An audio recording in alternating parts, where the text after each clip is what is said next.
துலாம் ராசி நேயர்களே, இந்த வீடியோ உங்களுக்கே தற்செயலாக வந்ததுன்னு நினைக்காதீங்க. இப்போ நீங்கள் இதை பார்த்துட்ருக்கீங்க அப்படின்னா அதுக்கு பின்னாடி ஒரு காரணம் இருக்குது.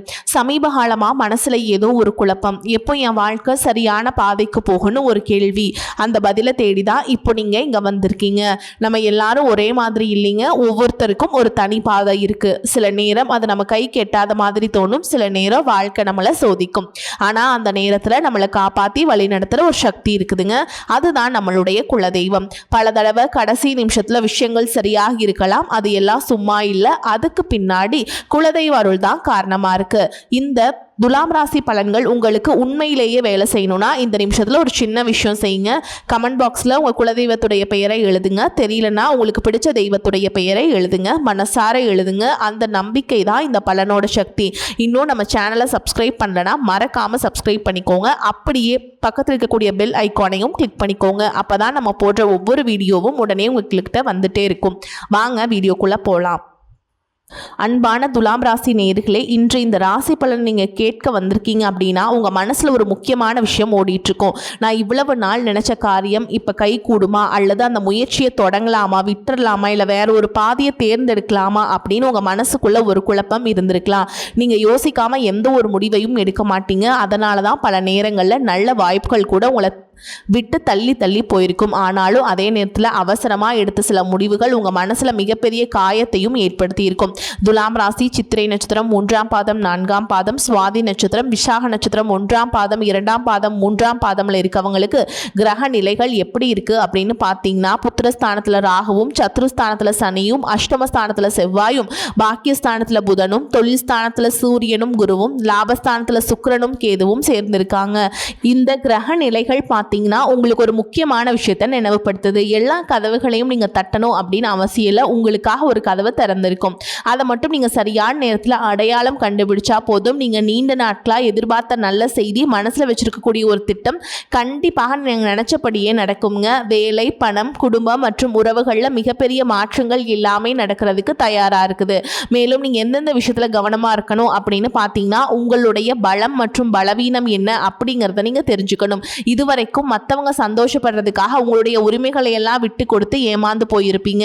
மற்றவங்க கருத்துகளுக்கு அதிக முக்கியத்துவம் கொடுத்து சொந்த வாழ்க்கையில நிம்மதியை இழந்திருப்பீங்க. இப்படி மற்றவங்களுக்காக அப்படின்னு நினச்சிதான் உங்கள் வாழ்க்கையில் நிறைய நெகட்டிவான விஷயங்கள் நடந்திருக்கு. இது உங்களுக்கு பலம் இல்லை அப்படிங்கிறத புரிஞ்சுக்கோங்க. இது உங்களுடைய பலவீனம் அப்படிங்கிறத மனசில் வச்சுக்கிட்டு உங்களுக்காகவும் சுயநலத்தோடு சில முடிவுகளை நீங்கள் எடுக்கணும். இதை நீங்கள் சரியாக செய்யலை அப்படின்னா சீக்கிரமாக நீங்கள் முடிய வேண்டிய விஷயங்கள் கூட உங்களுக்கு தாமதமாக தான் முடியுங்க. நீண்ட தூர பயணங்கள் மேற்கொள்வதற்கான சூழல்கள் இருக்கும். மனசில் நினச்ச காரியங்கள் நடக்கிறதுக்கு ரொம்பவே கஷ்டப்பட வேண்டியதாக இருக்கும். பணம் கொடுக்கல் வாங்கல கராராக இருந்தீங்க அப்படின்னா தன வரவுகளில் இருந்த நெருக்கடிகள் குறையும். தொழில்நுட்ப உபகரணங்களை வாங்கி மகிழ்ச்சி அடைவீங்க. பொருளாதாரத்தில் ஏற்ற இறக்கமான சூழல்கள் உருவாகி ஓரளவுக்கு திருப்தியான வாழ்க்கையை கொடுக்கும். பிரபலமானவருடைய சந்திப்பு புதிய மாற்றத்தை ஏற்படுத்தும். தந்தை வழி உறவுகளால் அவங்களுக்கு நன்மை ஏற்படும். உத்தியோக பணிகளில் சாதகமான சூழல்கள் உருவாகும். புதிய விஷயங்களை கத்துக்கிறதுல ஆர்வத்தோடு இருப்பீங்க. மேலும் வயதானவங்களுக்கு பார்த்தீங்கன்னா குடும்பத்தினரோட சின்ன சின்ன மனக்கசப்புகள் ஏற்பட்டு அன்புக்காக ஏங்குவீங்க. நீங்க செஞ்ச ஒவ்வொரு விஷயத்தையும் நியாயப்படுத்தி பேசுவீங்க. ஆனாலும் உங்களுடைய நல்ல மனசை புரிஞ்சுக்கிற பக்குவம் அவங்களுக்கு இருக்காது. அதனால முடிஞ்ச வரைக்கும் அடுத்தவங்க வாழ்க்கையில தனிப்பட்ட கருத்துக்களை சொல்றதை நீங்க தவிர்க்கணுங்க. உங்களுடைய ராசி அதிபதி சுக்கிரன் கேதுவோடு சேர்ந்து இருக்கிறதுனால உங்க வாழ்க்கையில எதிர்பாராத திருப்பங்களும் ஆன்மீக ஈடுபாடும் அதிகரிக்கும். இருந்தாலும் உறவுகள்ல மன வருத்தமும் பண வரவுல பற்றாக்குறையும் ஏற்படும். எவ்வளவு பணம் வந்தாலும் சேமிக்க முடியாம கையில் இருக்கக்கூடிய பணம் கரையும். நண்பர்கள் மற்றும் குடும்ப உறவுகள்ல தேவையற்ற ஈகோ, சந்தேகத்தால இடைவெளி உருவாகக்கூடிய வாய்ப்புகள் இருக்கு. வெளி தோற்றத்துல நீங்க மகிழ்ச்சியாக இருந்தாலும் உள்ளுக்குள்ள ஒரு விதமான குழப்பமும் வெறுப்பும் இருக்கும். சனி பகவான் மீன ராசியில வக்ரமடைந்து இருக்கிறதுனால எதிரிகளுடைய தொல்லையும் உடல் ஆரோக்கியத்துல முன்னேற்றமும் உங்களுக்கு ஓரளவுக்கு நிம்மதியை கொடுக்கும். இந்த ஆண்டின் நவம்பர் டிசம்பர் மாதத்துக்குள்ள நீண்ட நாட்களாக நீங்கள் காத்திருந்த நல்ல விஷயங்கள் எல்லாமே நடக்க போகுது. அதற்கான முயற்சிகளை இப்போ இருந்தே நீங்கள் செய்ய ஆரம்பிக்கணும். மேலும் பார்த்தீங்கன்னா உங்களுடைய 10ஆம் இடமான கடக ராசியில் குருவும் சூரியனும் சேர்ந்திருக்கிறது தொழில் முன்னேற்றத்தையும் கௌரவம் மற்றும் பணிச்சுமை ஆகிய நன்மைகளையும் சவால்களையும் கொடுக்கும். வேலை செய்யக்கூடிய இடத்துல பதவி உயர்வு மற்றும் மேல் அதிகாரிகளிடையே ஆதரவும் கிடைக்குங்க. வேலை விஷயமாக சக்திக்கு மீறி அலைச்சல்கள் எல்லாமே ஏற்படும். புதிய வாய்ப்புகளும் புதிய டார்கெட்கள் கூடுதலான பொறுப்பு பொறுப்புகள் எல்லாமே உங்களை தேடி வரும். இன்னும் சிலருக்கு பார்த்தீங்கன்னா உங்கள் வாழ்க்கையில் வரக்கூடிய உறவு யார் அப்படிங்கிற சந்தேகம் இருக்கும். சிலருக்கு காதலா, சிலருக்கு திருமணமா அப்படின்னு நினைப்பீங்க. ஆனால் வாழ்க்கையில் உறவு அப்படின்னா அதுக்கு ஒரே ஒரு அர்த்தம் மட்டுமில்லை. சிலருக்கு பல வருடங்களாக பேசாமல் இருந்த ஒரு சொந்தம் மீண்டும் தொடர்பு கொள்வாங்க. சிலருக்கு பார்த்தீங்கன்னா ஒரு நல்ல நண்பர் சரியான நேரத்தில் வந்து தைரியம் கொடுத்து உதவிகளை செய்வாங்க. சிலருக்கு வேலை மற்றும் தொழிலில் ஒரு முக்கியமான நபர் அறிமுகமாகி அவருடைய தொழிலுக்கு மிகப்பெரிய முன்னேற்றத்தை கொடுக்கக்கூடிய நபராக மாற போறாரு. திருமண வயதில் இருக்கவங்களுக்கு பார்த்தீங்கன்னா புதிய வரன் அல்லது வாழ்க்கை துணையை பற்றிய அறிகுறியாக கூட இருக்கலாம். ஏற்கனவே திருமணமானவங்களுக்கு கணவன் மனைவிக்கிடையே இருந்த மனக்கசப்புகள் குறைஞ்சு மீண்டும் நெருக்கம் உருவாகக்கூடிய காலமாகவும் இருக்கும். குடும்பத்தில் பிரிஞ்சிருந்த ஒருவர் மீண்டும் இணைவதாகவும் கூட இருக்கலாம். இதில் முக்கியமாக நீங்கள் எந்த விஷயத்தை புரிஞ்சுக்கணும் அப்படின்னு பார்த்தீங்கன்னா எல்லா உறவுகளும் நம்ம கிட்ட நிரந்தரமாக இருக்க போகிறதில்ல. சிலர் நம்ம வாழ்க்கையில் ஒரு பாடத்தை கற்றுக் கொடுக்க வருவாங்க. சிலர் நம்ம கூட பேருந்தில் பயணம் செய்யக்கூடிய ஒரு பயணியை போல வருவாங்க. இன்னும் சிலர் பார்த்தீங்கன்னா நமக்குள்ளே இருக்கக்கூடிய திறமைகளை வெளிக்கொண்டு வரக்கூடிய ஆசானாகவும் இருப்பாங்க. அதனால் புதிய நபர்கள் உங்கள் வாழ்க்கையில் வரும்பொழுது எந்தவித எதிர்பார்ப்புகளையும் அவங்க மேலே சுமத்தாமல் எப்பையும் போல உங்களுடைய இயல்பான குணத்தில் நீங்கள் இருங்க. இந்த காலகட்டத்தில் பார்த்தீங்கன்னா உங்களுடைய அணுகுமுறை ரொம்பவே அவசியம்ங்க. யாராவது என்னை தேடி வரட்டும் அப்படின்னு காத்திருக்கிறத விட நீங்களும் நல்ல ஒரு உறவுகளாக இருக்க தயாராக இருக்கணும். ஒரு சின்ன ஃபோன் கால் அல்லது ஒரு சந்திப்பு, ஒரு சின்ன பேச்சுவார்த்தை கூட உங்களுடைய வாழ்க்கையில் அடுத்த அத்தியாயத்தை ஆரம்பிக்க காரணமாக இருக்கலாம். அதனால் பலன்களில் சொல்லக்கூடிய உறவு அப்படிங்கிறது ஒரே மாதிரியான பலன் இல்லை. உங்களுடைய வயது, குடும்ப நிலை, வேலை, திருமண வாழ்க்கை எல்லாத்தையும் பொறுத்து உங்களுக்கான பலன்கள் மாறுபடும். நீங்கள் என்னதான் நல்ல விஷயங்களை நினைச்சாலும் நல்லதையே மற்றவங்களுக்கு செஞ்சாலும் உங்களுக்கு தொடர்ச்சியாக கஷ்டங்களும் பிரச்சனைகளும் மாறி மாறி வந்துக்கிட்டு தான் இருக்குது. அதையெல்லாம் மறந்து உண்டு வேலை உண்டு அப்படின்னு இருந்தாலும் மனசுக்குள்ளே ஏதோ ஒரு கவலை, ஏதோ ஒரு குழப்பம் உங்களை அதிகமாக யோசிக்க வச்சுட்டு இருக்கும். யாராவது என்னுடைய குழப்பங்களுக்கு பதில் சொல்ல மாட்டாங்களா, நல்ல தீர்வு சொல்ல மாட்டாங்களா, கடைசிக்கு என்னுடைய கஷ்டங்களை காது கொடுத்து கேட்க மாட்டாங்களா, ஆறுதலா நாலு நல்ல வார்த்தை பேசிட மாட்டாங்களா, என்னை உண்மையாக நேசிக்க மாட்டாங்களா, எதிர்பார்ப்பு இல்லாமல் என்கிட்ட பழக மாட்டாங்களா அப்படின்னு தான் நீங்கள் ஆதங்கப்படுறீங்க. இப்படி நினைக்கக்கூடிய உங்ககிட்ட நான் சொல்லக்கூடிய ஒரே ஒரு விஷயம், உங்களுடைய வாழ்க்கையில் உங்களுக்கு பிரச்சனைகள் இருக்குது, கஷ்டங்கள் வருது அப்படின்னா நீங்கள் நிறைய பாவங்கள் பண்ணிட்டீங்க அப்படின்னு அர்த்தம் இல்லை. நீங்கள் தவறான நபர் அப்படின்னும் அர்த்தம் இல்லை.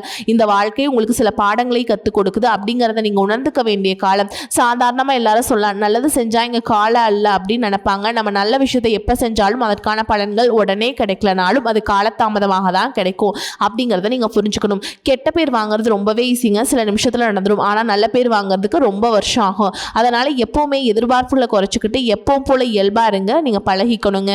இப்போ வரைக்கும் நீங்கள் எப்படிப்பட்ட கஷ்டமான சூழலில் இருந்தாலும் சரி அதுவெல்லாம் நிரந்தரம் கிடையாது. உங்கள் வாழ்க்கை இன்னும் முடிஞ்சிடல அப்படிங்கிறத நீங்கள் ஞாபகத்தில் வச்சுக்கணும். இப்போ உங்கள் வாழ்க்கையில் இருக்கக்கூடிய கடன் பிரச்சனையோ, கணவன் மனைவி பிரிவோ, அல்லது காதல் தோல்வியோ, அல்லது வேலை இல்லாமல் கஷ்டப்படுறதோ, இது மாதிரி உங்கள் வாழ்க்கையில் உங்களை சுற்றி நடக்கக்கூடிய எல்லா விஷயங்களும் உங்களை அழிக்கிறதுக்காக வரல, உங்களை மாற்றுறதுக்காக வந்திருக்கு. ஒரு புதுவிதமான வாழ்க்கையை எதிர்காலத்தில் நீங்கள் வாழ போகிறீங்க. அதுக்கான ஒரு அடித்தளமாக தான் இதை நீங்கள் எடுத்துக்கணும். சிலருக்கு பார்த்தீங்கன்னா இந்த பிரச்சனையெல்லாம் கொஞ்ச நாளாக இருந்தால் பரவாயில்ல, ரொம்ப வருஷமாக இப்படி தான் போயிட்டுருக்கு.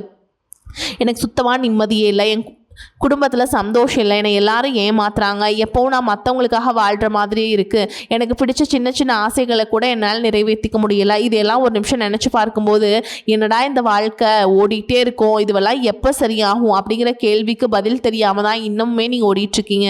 இப்போ நீங்கள் எப்படிப்பட்ட சூழலில் இருந்தாலும், எவ்வளவு மன அழுத்தத்தில் இருந்தாலும் அதுவெல்லாம் உங்களுக்கு கூடிய சீக்கிரத்திலே மாறப்போகுதுங்க அப்படிங்கிறத நீங்கள் ஞாபகம் வச்சுக்கோங்க. சாதாரணமாக 1 டிகிரி 2 டிகிரி படிச்சுட்டு வேலை இல்லாமல் சில பேர் இருப்பீங்க. சில பேர் தன்னுடைய படிப்புக்கு சம்மந்தமே இல்லாமல் குறைவான சம்பளத்தில் தன்னுடைய குடும்ப கஷ்டத்துக்காக ஏதாவது ஒரு வேலையை செஞ்சிட்ருப்பீங்க. இந்த சுக்கிர ஆதித்ய யோகம் காரணமாக உங்களுடைய மனசுக்கு பிடிச்ச மாதிரியான நல்ல வேலை அதிகமான சம்பளத்தோடு கிடைக்க போகுது. அதே நேரத்தில் இந்த வேலையில் சில சவால்களெல்லாம் கடந்து வந்தீங்கன்னா சில மாதங்களுக்கு பிறகு உங்களுக்கு பதவி உயர்வும் கிடைக்க போகுது. தொழில் மற்றும் வியாபாரம் மூலமாக நஷ்டத்தை சந்தித்து கடனில் இருக்கவங்களுக்கும் உங்களுடைய புதிய யுக்திகள் மற்றும் புதிய முயற்சிகள் மூலமாக எல்லாவற்றிலுமிருந்து மீண்டு வருவீங்க. எதிர்பாராத நபர்கள் மூலமாக உங்களுக்கு உதவிகள் கிடைக்கும். நல்ல வேலையாட்கள் கிடைப்பாங்க. உங்களுடைய பொருளாதாரம் உயரப்போகுது. குடும்ப வாழ்க்கை இனிமையாக இருந்தாலும் குழந்தை பாக்கியம் இல்லை அப்படின்னு கோயிலுக்கும் ஹாஸ்பிட்டலுக்கும் மாறி மாறி போயிட்டு வந்திருப்பீங்க. சரியான புரிதலோடு சரியான மருத்துவ சிகிச்சைகள் மற்றும் குலதெய்வத்துக்கு பொங்கல் வச்சு வழிபாடு செய்வது, ஆரோக்கியமான விஷயங்களை செய்யறதன் மூலமா இந்த வருடத்தின் இறுதிக்குள்ள நிச்சயமா உங்களுக்கு குழந்தை பாக்கியம் கிடைப்பதற்கான வாய்ப்புகள் இருக்கு. அப்படி உங்களுக்கு கரு உருவாகக்கூடிய சூழல்ல நீண்ட தூர பயணங்களையும் அளவுக்கு அதிகமாக யோசிக்கிறதையும் முற்றிலுமாக நீங்க தவிர்க்கணும். இதை மட்டும் நீங்க சரியா செஞ்சுட்டு வந்தீங்கன்னா அழகும் அறிவும் ஒன்றாக இருக்கக்கூடிய குழந்தை பிறக்கும். இதனால் வரைக்கும் நீங்க என்னதான் பாசிட்டிவான தாட்டில் இருந்தாலும் உங்களுடைய மனசில் நெகட்டிவான எண்ணங்கள் வந்து எந்த ஒரு காரியத்தை செஞ்சாலும் அதில் உங்களுக்கு ஒரு முழு திருப்தி இல்லாத மனநிலையாக இருந்திருக்கும். அதனாலேயே உங்களுக்கு மனதளவில் பல சோதனைகள் எல்லாமே வந்திருக்கும். உங்களுடைய கடின உழைப்பால் உங்களுக்கு வருமானம் அதிகமாக வரக்கூடிய சூழல் இருந்தாலும் வருமானத்தையும் மீறி அதிகமாக கடன் வாங்கி செலவு செய்யக்கூடிய சூழலும் வந்திருக்கும். சில இடங்களில் மற்றவங்களுக்கு கடனாக பணத்தை கொடுத்துட்டு அதை திரும்ப வாங்க முடியாமல் ரொம்பவே மன உளைச்சலுக்கு ஆளாகி இருப்பீங்க.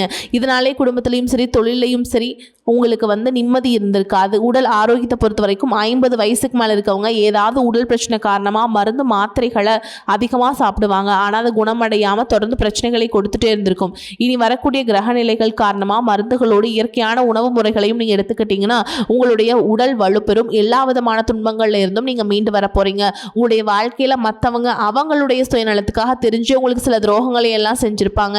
மற்றவங்க செஞ்ச தப்புக்கும் நீங்களே பழி ஏற்றுக்கிற மாதிரி இருந்திருக்கும். ஒரு விஷயத்தை நல்லா புரிஞ்சுக்கோங்க, சிலரை மாற்ற முடியாது, ஆனால் நம்மளை நம்ம மாற்றிக்க முடியும்.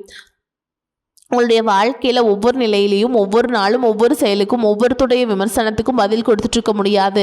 இயற்கைக்கும் கடவுளுக்கும் நம்மளுடைய மனசாட்சிக்கும் உண்மையாக இருந்து யாரோட மனசையும் புண்படுத்தாமல் நம்ம அடுத்த நிலையை நோக்கி போயிட்டே இருக்கணும். நீங்கள் பெருசாக மதிச்ச சில உறவுகள், உயிராக நினைக்கக்கூடிய சில உறவுகள், எதிர்காலம் அப்படின்னு நினைக்கக்கூடிய குழந்தைகளும், ஆதரவாக இருக்கக்கூடிய குடும்பமுமே உங்களுக்கு பல கஷ்டங்களை எல்லாம் கொடுத்துருப்பாங்க. இவ்வளவு வழிகளையும் வேதனைகளையும் கடந்து இன்னமும் நீங்கள் ஓரளவுக்கு நல்லா இருக்கீங்க அப்படின்னா அதுக்கு மிக முக்கியமான காரணம் நீங்கள் கடவுள் மேலே வச்சிருக்கிற நம்பிக்கையும் இதுவரைக்கும் நீங்கள் செஞ்ச நல்ல காரியங்களும் தான் உங்களை காப்பாற்றிக்கிட்டு இருக்குங்க அப்படிங்கிறத நீங்கள் புரிஞ்சுக்கோங்க. உங்களை பொறுத்த வரைக்கும் இந்த வாழ்க்கையில் நீங்கள் பெருசாக எதையுமே ஆசைப்படல. ஆரோக்கியமான சாப்பாடு, தனக்குன்னு சந்தோஷமான நல்ல குடும்பம், மனசுக்கு பிடிச்ச வீடு, தேவைகளை எல்லாம் பூர்த்தி செய்யக்கூடிய அளவுக்கு வருமானம் கொடுக்கக்கூடிய வேலையோ தொழிலோ இது இருந்தால் போதும். உடல் ஆரோக்கியமும் நிம்மதியான தூக்கமும் இருந்தால் போதும் அப்படின்னு தான் நினைக்கிறீங்க. உங்களுக்கு இந்த அடிப்படையான விஷயங்கள் ஓரளவுக்கு கிடைச்சாலும் மனசில் நிம்மதி இல்லாததுனால உங்கள் முகத்திலையும் தேஜஸ் இல்லை. இதுக்கப்புறமாவது இந்த வாழ்க்கையை நல்லா என்ஜாய் பண்ணும் அப்படின்னு நீங்கள் ரொம்பவே நம்பிட்டு இருக்கீங்க. நடக்கிற விஷயங்கள் எல்லாம் பாதி தான் நிறைவேறுது. அதனாலே உங்கள் வாழ்க்கை கனவு மாதிரி ஒரு பிடிப்பே இல்லாமல் தான் போயிட்டுருக்கு. எதை செய்ய போனாலும் ஏதாவது ஒரு தடைகள் உங்களுடைய வாழ்க்கையை முடிக்கிற மாதிரி இடைஞ்சலாக இருந்திருக்கும். இக்கட்டான நேரத்தில் யாராவது எனக்கு சின்ன ஒரு உதவி செய்ய மாட்டாங்களா, என்ன கை கொடுத்து தூக்கி விட மாட்டாங்களா, ஆறுதலாக 4 வார்த்தை பேச மாட்டாங்களா அப்படின்னு எத்தனையோ முறை கடவுள்கிட்ட நீங்கள் வேண்டுதல் வச்சுருப்பீங்க. உங்களுடைய அத்தனை வேண்டுதல்களும் இனி வலிக்க போகுது. இதுவரைக்கும் வாடகை வீட்டில் இருந்திருப்பீங்க. அதனாலே உங்களுக்கு திருமணம் சில நேரங்களில் தடைபட்டு இருந்திருக்கும். நேரடியாக சொல்லாமல் ஜாதகம் சரியில்லை, பொருத்தம் இல்லை, அரசாங்க வேலை இல்லை அப்படின்னு சொல்லி எத்தனையோ காரணம் சொல்லி தட்டி கழிச்சிட்டு போயிருந்திருப்பாங்க. நீங்களா காதலிச்சா கூட அவங்களும் ஏதாவது ஒரு ரீசன் சொல்லி எங்கள் அப்பா அம்மா ஒத்துக்கல, எனக்கு உன்னை பிடிக்கல அப்படின்னு கடைசி நேரத்தில் ஏமாற்றிட்டு போகக்கூடிய சூழலும் இருந்திருக்குங்க. இனி வரக்கூடிய காலங்களில் உங்களுக்கு நல்ல வேலை வாய்ப்பு அமையும் பொழுது அந்த இடத்துல உங்களுடைய திறமைகளுக்கு மதிப்பு கொடுப்பாங்க. உங்களுடைய நிர்வாகத்திறன் மற்றும் தலைமை பண்பு அதிகரிக்கும். மற்றவங்களுடைய மதிப்பும் மரியாதை வைக்கிற மாதிரியான செயல்களை செய்வீங்க. துணிச்சலான முடிவுகளை எடுப்பீங்க. இதுவரைக்கும் பொது இடங்களில் நல்ல விஷயங்களை செய்கிறதன் மூலமாக தயங்கி நின்று இருப்பீங்க. ஆனால் இதுக்கப்புறமா நீங்கள் துணிந்து செய்ய போகிறீங்க. இதன் காரணமாக உங்களுக்கு போட்டியாளர்கள் யாருமே இருக்க மாட்டாங்க, எதிரிகள் யாரும் இருக்க மாட்டாங்க. உங்களுடைய முன்னேற்றத்தை தடுத்து நிறுத்த யாரும் இருக்க மாட்டாங்க. புதனும் சுக்கரனும் உங்களுடைய பேச்சு திறமைக்கு காரணமாக இருக்க போகிறாங்க. இதுவரைக்கும் நீங்கள் பேசின பேச்சை விட நீ எல்லாருக்கிட்டையுமே நம்பிக்கையோடு பேச போகிறீங்க. உங்களுடைய பேச்சில் ஒரு காந்த சக்தி இருக்க போகுது. புத்திசாலித்தனமான முடிவுகளை எடுப்பீங்க. உங்களுடைய நண்பர்கள் வட்டம் விரிவாக போகுது. குடும்பத்தில் நெருங்கிய உறவுகள் மரணத்தால் மன வலிமை இழந்து ரொம்பவே கஷ்டப்பட்டு இருந்திருப்பீங்க. இதற்கு பிறகு மன வலிமையோடு எல்லா விஷயத்தையுமே நீங்கள் செய்ய போகிறீங்க. உங்களுக்கு நல்ல வாழ்க்கை துணை அமைய போகிறாங்க. அதுவும் கை நிறைய சம்பளம் வாங்கக்கூடிய அழகான வாழ்க்கை துணை அமைவாங்க. உங்களுடைய 2 பேருடைய வருமானமும் உங்கள் குடும்ப பொருளாதார நிலையை உயர்த்த போகுது. திருமணம் முடிஞ்சதுக்கப்புறம் புதிதாக உங்களுக்கு சொந்த வீடு, வாகனம் எல்லாமே சாத்தியமாகும். வெகு விரைவிலேயே நீங்கள் நினச்ச மாதிரியான வாழ்க்கையை நீங்கள் வாழ போகிறீங்க. நீண்ட காலமாக உங்கள் குடும்பத்தில் வாழ்க்கை துணையின் உறவுகள் மூலமாக நிறைய பிரச்சனைகள் எல்லாமே சந்திச்சு வந்துட்டு இருப்பீங்க. நீண்ட காலமாக உங்களுக்கு பிரச்சனைகளை கொடுத்து கொண்டு வந்த உங்களுடைய வாழ்க்கை துணையின் உறவுகள் உங்களை விட்டு விலகி இருக்க போகிறாங்க. அவங்க செஞ்ச பாவங்களுக்கும் மனசாட்சி இல்லாமல் நடந்திருக்கிறதுக்கும் சரியான தண்டனை கிடைக்க போகுது. இதற்கு பிறகு குற்ற உணர்ச்சியால் அவங்களே உங்ககிட்ட மன்னிப்பும் கேட்க போகிறாங்க. இந்த மாதிரியான நல்ல விஷயங்கள் உங்கள் வாழ்க்கையில் நடந்து உங்கள் வாழ்க்கையவே தலைகீழாக மாற்ற போகுது. அதனால் நீங்கள் நம்பிக்கையோடு இருங்க. இந்த கிரக நிலைகள் காரணமாக நல்ல விஷயங்கள் நடக்கும்போது அதை தடுக்கிறதுக்கும் கெடுக்கிறதுக்கும் சில நேரங்களில் கெட்டதாக அமையும். சில மனிதர்கள் தடையாக வந்து நிற்பாங்க. அதனால் எல்லா இடத்துலையுமே கவனமாக இருக்கணும். யாருக்கும் எந்த இடத்துலையும் விஷயத்தை முழுசாக தெரிஞ்சுக்காம வாக்குறுதிகள் கொடுக்கறதோ பொருளாதார உதவிகள் செய்கிறதையோ உடனே செய்யாமல் கொஞ்சம் யோசிச்சுட்டு செய்யலாம். இந்த மாதிரி உங்கள் வாழ்க்கையில் நல்ல விஷயங்கள் நடக்கும் பொழுது உங்களுடைய நல்ல பெயரை கெடுக்கிறதுக்கும் உங்களுக்கு அவமானத்தை ஏற்படுத்தணும் அப்படிங்கிறதுக்காகவும் சில மனிதர்கள் எந்த எல்லைக்கும் போய் தவறான விஷயங்களை செய்வாங்க. அதனால் உங்களுக்கு அறிமுகம் இல்லாத ஆண்கள் மற்றும் பெண்கள் கிட்ட பேசும் பொழுதும் பழகும் பொழுதும் உங்களுடைய வார்த்தைகளை நீங்கள் கவனமாக இருக்கணும். உங்களை பொறுத்த வரைக்கும் பரிகாரம் அப்படின்னு பார்த்தோம்னா சனிக்கிழமைகள் தோறும் சனீஸ்வர பகவானுக்கு எல் தீபம் ஏற்றி வழிபாடு செய்கிறது உங்களுக்கு ஏற்றத்தை ஏற்படுத்தி கொடுக்கும். அதே மாதிரி ஆஞ்சநேய பெருமானுக்கு வெண்ணெய் சாற்றி வழிபாடு செய்கிறது ரொம்ப ரொம்ப நல்லதுங்க. அதே மாதிரி திங்கட்கிழமைகளில் வந்து சிவபெருமானுக்கு வில்வ இலைகளால் அர்ச்சனை செய்து வழிபாடு செய்கிறது ஏற்றத்தை ஏற்படுத்தி கொடுக்கும். பிரதோஷ நாட்களில் சிவனை வழிபாடு செய்கிறது நல்லதுங்க. உங்களுக்கு சிறப்பான பலன்களை கொடுக்கும். இது வரைக்கும் நீங்கள் எதையாவது வேண்டுதல் வச்சுட்டு நிறைவேற்றாமல் இருந்தீங்க அப்படின்னா அந்த வேண்டுதல்கள் எல்லாம் கட்டாயம் நிறைவேற்றிட்டு வாங்க. முக்கியமாக குலதெய்வத்திற்கு பொங்கல் வச்சு வழிபாடு செய்கிறது உங்களுக்கு நல்லதுங்க. உங்கள் வாழ்க்கையில் நீ எந்த விஷயத்துக்கும் தடைகள் அப்படிங்கிறது இருக்காது. எல்லாமே நல்லபடியாக அமையும். தன்னம்பிக்கையோடவும் தைரியத்தோடவும் ஒவ்வொரு அடியையுமே எடுத்து வைங்க. ஜெயிக்க போகிறீங்க. அதை யாராலும் தடுத்து நிறுத்த முடியாது. உங்களுக்கு நல்லதே நடக்கும். வரக்கூடிய வாய்ப்புகளை தவற விட்டுறாதீங்க. கெட்டியாக பிடிச்சுக்கோங்க. வாழ்த்துக்கள். வாழ்க வளமோடு நலமோடு. நன்றி, வணக்கம்.